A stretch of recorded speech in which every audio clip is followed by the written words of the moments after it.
What's good, guys? Your boy, Mr. Old School Rider on the award-nominated podcast, The Riders Book Club, the infamous The Riders Book Club out here in Atlanta with author Robmar Porter. What's going on, sir? What's going on? How you doing, brother? What's up? I'm good. How about you, man? I'm glad you came through here today. Man, appreciate it. Thank you for having me. Man, tell us about this book, Black Atlantis, right now. This cover, man. That's it, fire, man. Shout out to my brother. He made that.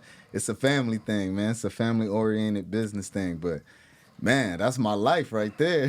Holding my life in your hands. How long? Oh, pause. Pause. You know what I'm saying?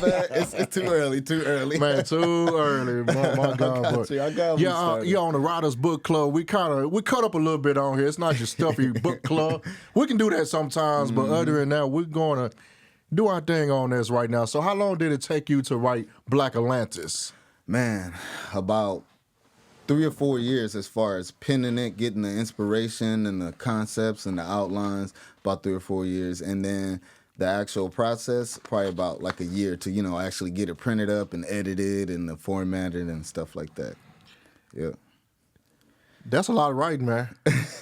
This book is huge, man. But if you get this book right here, you go wonder where's the other one at. Like, hold on, where's number 2?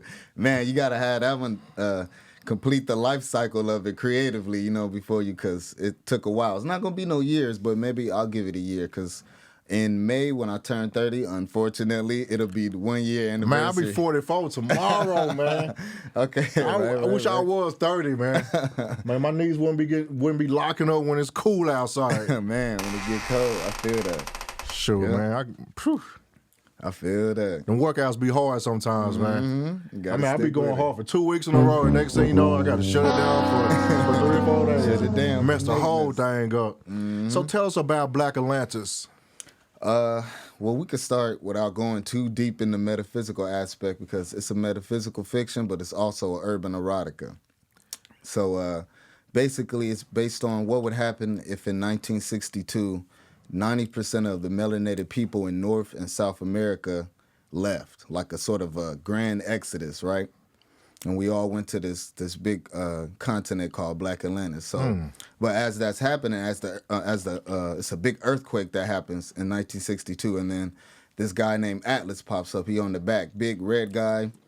He's the first Atlantean. Yep, on the back. Yep, right there. So he pops up in front of only melanated people could see him. You know what I mean? So he gives them a choice, like, hey, you guys can come back home or stay here, with the systematic oppression and the disenfranchisement and all that. So you got 9 minutes to make that choice. So that's a very deep existential choice, but 90% of us take that leap. I would say, hey.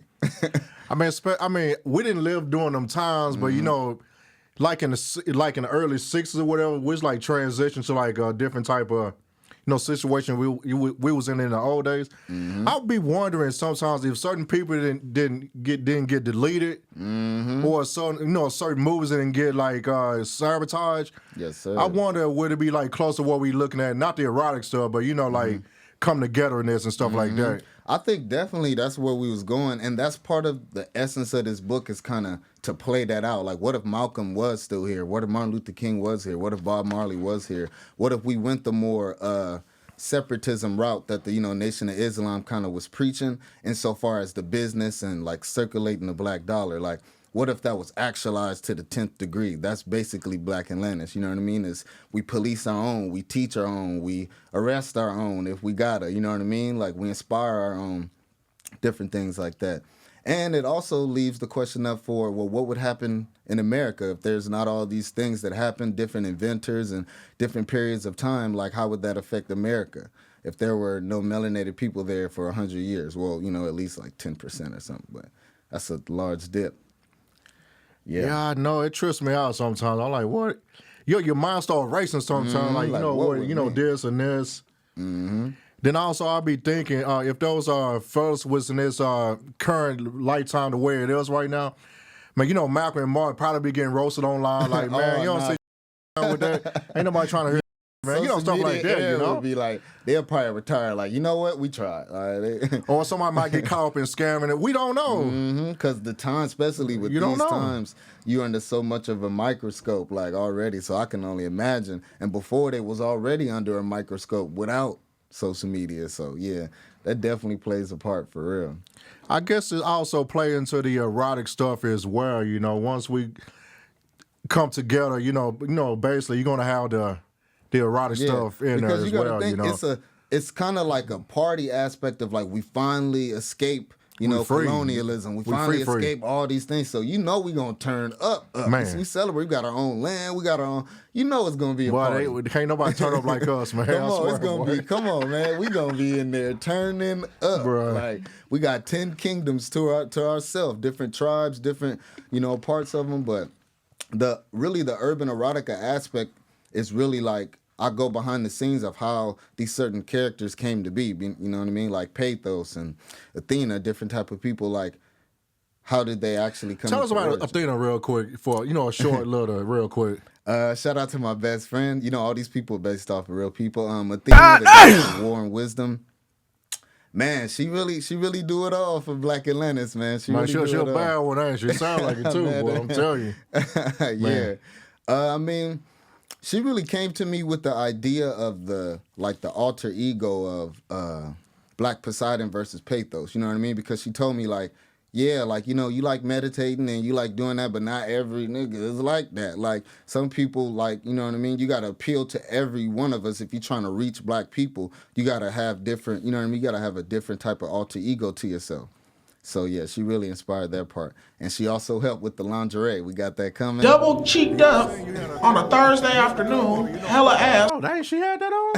She had that. Right, man, we trying to reach everybody.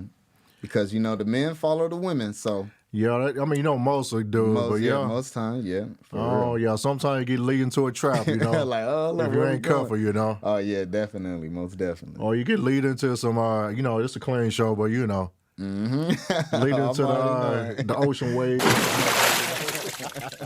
Yeah, most definitely. Oh man, tell us a little bit more about some of the characters on here. You didn't got to say everything, but a little bit. Well, one of my other favorite characters is Aphrodite, the one with the wings. You know what I mean, dripping on the front cover. Yeah, Aphrodite. She's basically Pathos' first love, and I just feel like. As a Black man, as Black people, sometimes how we introduce to love and loyalty, these things really play a big part. Like, you know what I mean? If you had a mother or father, or if you really find the first love that really showed you what love was, and it wasn't just a heartbreak, but like a understanding how to be vulnerable or understanding how to consider other people's feelings, those things are big. So she's the goddess of love and lust. So I feel like our past exchanges really taught me how to value a woman, how to love a woman. You know what I mean? So definitely. I think most of the times when we growing up, we don't get to see the aspect of it most of the time. It's just kind of like running guns, just going through water, through paper and stuff, unfortunately. But yeah, I could definitely. It's kind of fun, but it's not. Later on, damn, I did all that. You looking at the track record, we was crazy. Just collecting bodies for no reason, man. But when you find true love, true meaning of it, it's just one of them things. It's just great, man. Definitely, man. Mm-hmm. Especially now in this social media era, it's man, it's kind of hard to cheat because it's everybody got a social media. Everybody talk is too. There's obviously ways, but it's just kind of everybody's always watching, always. It ain't like in the 40s or 50s where you could just, put a little coat on with the hat and, got the Dick Tracy outfit on, just creeping. Looking crazy, talking, you know what I mean? They had railroads and cars back there. You can catch a train to the next town. So got your whole family over there. That's what they say. Grandpa had a whole family on the other side. Everybody knew what it was, hey. Knew what it was. That's you crazy. can't get away with that right now, man. Not really, but... some people want them to themselves, which is good, Selfish? Well, I feel like maybe it's a little pressure in that because most people maybe think, okay, if I'm narrowing it down just to you, then I need you to hit all bases, you know what I mean? Man and female, whatever they're looking for. So I feel like it really puts the pressure on you if you really are trying to be a one-woman man or one man, woman. I mean, if you they do, you can pull it off, man. But that's a lot of pressure, man. A lot of pressure. Like, damn, now we can't take nobody to Cheesecake Factory. They can't go to Benihana's. Like, dang, like You know the crazy thing about it. You know the crazy thing about it. Recently, the Cheesecake Factory, we up in there. Like, we in there. I mean, some of the other people like, man, ain't nothing wrong with the Cheesecake Factory. They got great desserts. Right. Like, I mean, you know, some of our people, they want the grass on the wall. You know, like, the hookah. You know, Right some there on the flames side. shooting up in there. I'm like, man, that's a waste of parking like $30. Yeah, you gonna spend something in there. And you can't sit in there. You can't sit in there either for long. You got a 45-minute time. That's it. They started looking at you like, check. Like, we got somebody to... Oh, you still drinking water, like for real? like, hold up. Yeah. Now you know, pretty much the Black Atlantis is pretty much, you know, like Utopia, basically. For, you know, basically like a utopia. But within that, on the metaphysical aspect of it, it's the ego versus the soul, right? So in different cultures and stuff, the ego can be looked at as like your lower self, or in Buddhism is looked at as Mara, you know what I mean? The guy that tries to stop the Buddha, you know what I mean? And in Christianity, it could be, you know, Satan or the devil. In Gnosticism, it could be, you know, the demiurge. So it's basically pathos represents like our higher self, you know? He's still a brother, he's still black, he's still down to earth. He was born with the Rastas and stuff, but you know what I mean? He also one of us. Like, you know what I mean? He's very relatable, and he's the emperor. So he's well, actually he's the prince at this point in the book, depending on where you are. So, and he has that choice of, okay, only the prince, once he takes the throne, can go to war. So all the while, his dad, Atlas, is kind of grooming him like, we need to go to war with America. Like, once we pop back out, like, forget that heal the world and kumbaya. Nah, like, we taking back all of the world, like, for everybody. you got to pay up. Got to pay up. And then pathos is like, dang, like, he's more in the Buddhist aspect of, I don't even want to be here. I just want to be meditating, peaceful, chill, you know? peaceful, and, you know, evaporate into the ether. I don't know. Like, he's more just like, man, like. Man, they get turned off if it come down to it, but most of the time, they stay out the way, you know? Crazy. So he kind of is left with that existential choice, like war or love. Do you want to be feared or loved? But at the same time, it's kind of a metaphor for us. Like, when you got that responsibility, you got to weigh both sides of what you're trying to do. You can't just only listen to your heart. Like, if you're at the head of some type of, you know, leadership, or you trying to lead your field, you got to think of all sides of things. So it's kind of a metaphor for that. But, and then also to like add to the romance part of it, it's like Romeo and Juliet, but interracial. So on one hand, Pathos, he's destined to marry Leandra, right? It's like a preordained marriage. This is who you gonna marry, like in Coming to America, like, oh yeah, you know what I mean? Like she know everything about you. She been bred since a child to like marry you when y'all get of age. So you got that aspect, and then in America, you know, when there's only white people, you know, we find out about Celine. She's basically like I don't know how to explain it, like a Tina Marie, like, you know, like she's soulful sister on that side. Woo. But so through her life, we get to see what America's like and what they switch around because we're not there. So, and she finds out like, dang, this is all a lie. Like, you guys destroyed history. Y'all took everybody out and stuff like that. So, and she ends up meeting Pathos, and he like, dang, like, you making this difficult now. Like, I'm supposed to go to war and take your shit over. Like, but I see that, hey, like, not everybody's on that time. Like, not everybody's racist, and you know what I mean? Even though we had a real, you know, bout of that for hundreds of years, it's like, not everybody is like that. So it's like a, damn, like, what do I do? Type of thing. Yeah, you kind of conflicted pretty much there. Mm-hmm. He's like, man. And you know, historically, what they say, whenever you take over an area or whatever, the women and children, they coming in anyway. Mm-hmm. Like, they gonna follow suit. Like, yeah, like, where we gonna go? Yeah, they're looking for like new leadership, basically. Mm-hmm, definitely. So, just to add on a little bit, so once we leave America in 1962, right, all the governments, the European governments around the world basically go into like a paranoia, like, oh, like these, but like they at the top, like, you know, they shoot nukes at us and stuff, but our defenses is so like advanced, it's nothing to us. So it's like, we can't physically get y'all, like y'all at the top. So now it's like, we got to come together. So they create something called the Bond.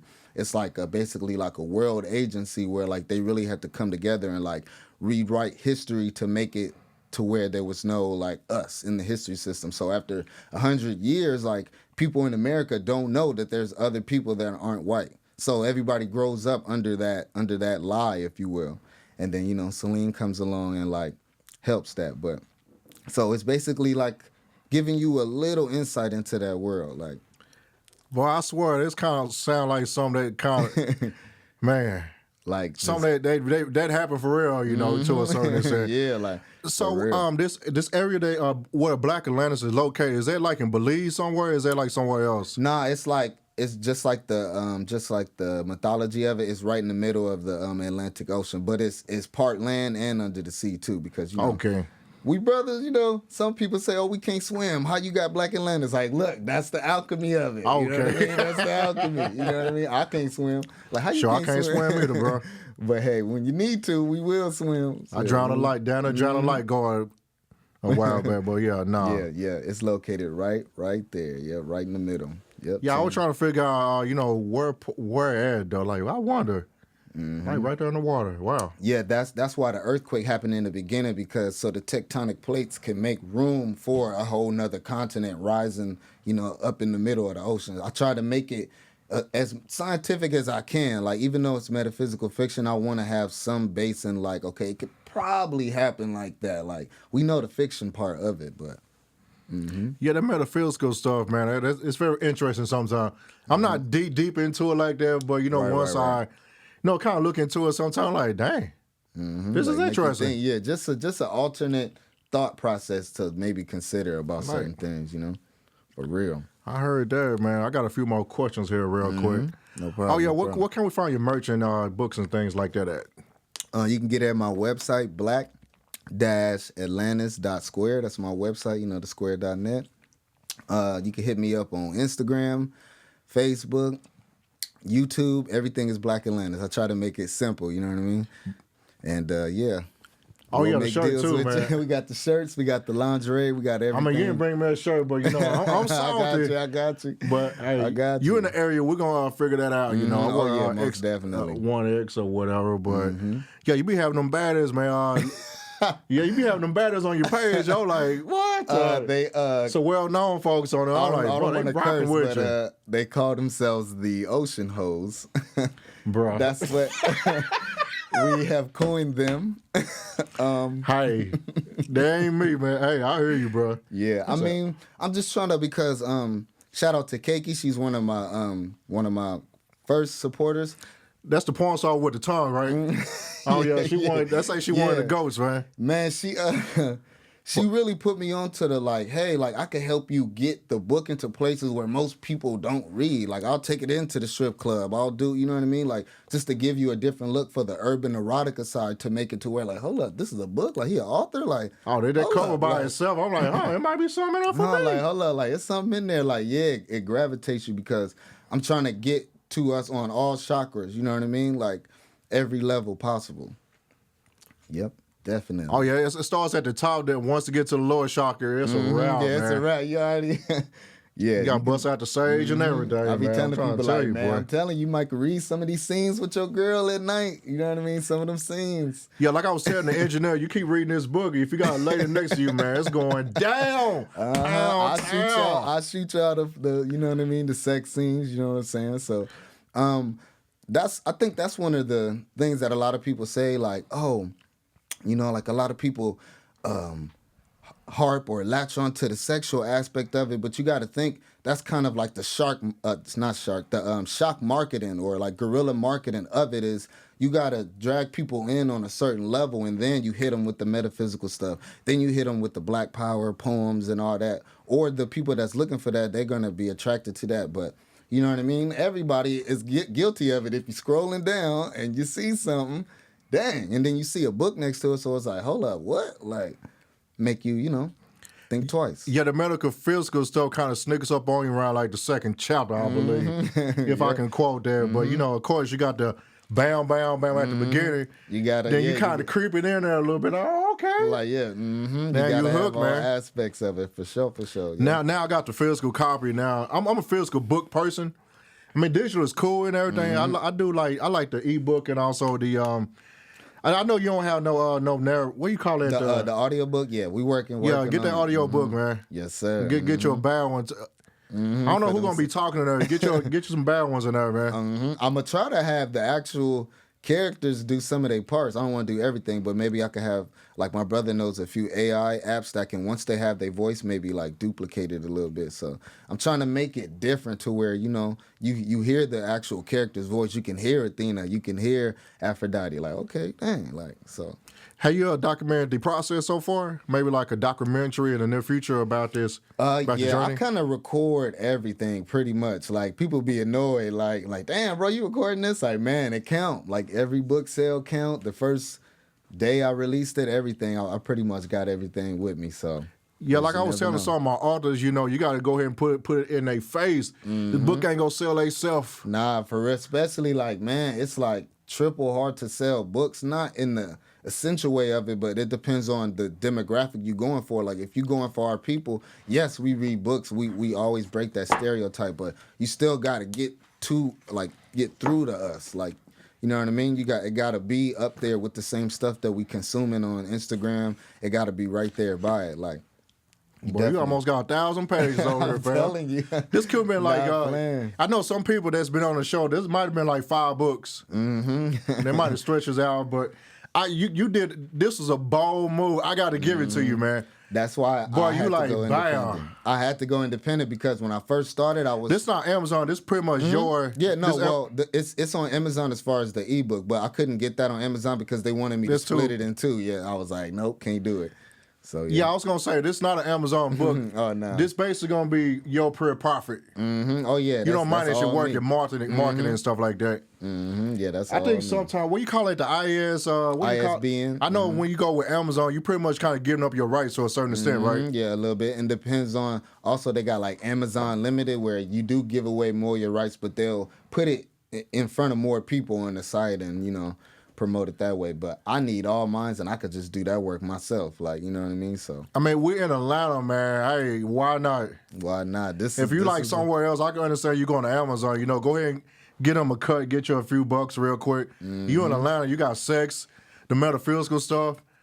Shit, we got some deep thinkers out here, bro. For real. That's what I'm saying. My goal is to, man, have this book in every avenue. Like, I wanted to really touch, like, everywhere. You know what I'm saying? So that's definitely the plan. Oh, most definitely, man. We are pretty much close to the end on this right now. So what can we... I know we said it already, but what can we find you at one more again? Man, you can find me on Instagram, Facebook, any type of social media, Black Atlantis. That's it, Black Atlantis. You can hit me up, join the group chat. Shout out to the group chat. It get foul in there sometimes. Mute it if you know what I mean. If you got a girl, tell her about it. Hey, but sometimes we be in there giving advice and you know what I mean, chopping it up real. You got a YouTube channel? Yes, sir. Yeah, okay. Black Atlantis. Yeah, everything. So yeah, check me out, man. The book is 55 because it's 100. I mean, not 100. It's 1,000 pages. So it should be 100. You know what I mean? Like Nipsey did his album. It should be 100, but I ain't gonna do that. 55. You know what I mean? Right now, man, 25 for the shirts. You know what I'm saying? Hit me up. Hey, I do lay away. Give me 30 and 20 the next. I know how it be. Like, hey, man, it be like that. Sometimes. That's what I'm finna do right here. I'm finna get in the engineer 20. We're gonna figure this out. I'm joking around. No, Craig Lucas joke, We're gonna figure it out. People like, what? Bro, what are you talking about, man? No, bro. Bro, I'm out, man. That nigga's tripping. Get me up out of here. Yeah. But, of course, this is Mr. Old School Ride on the award-nominated podcast, The Writers Book Club. We also going to be doing this on a regular basis. Any authors in Atlanta or surrounding areas, hit me up at thewritersbookclub@gmail.com.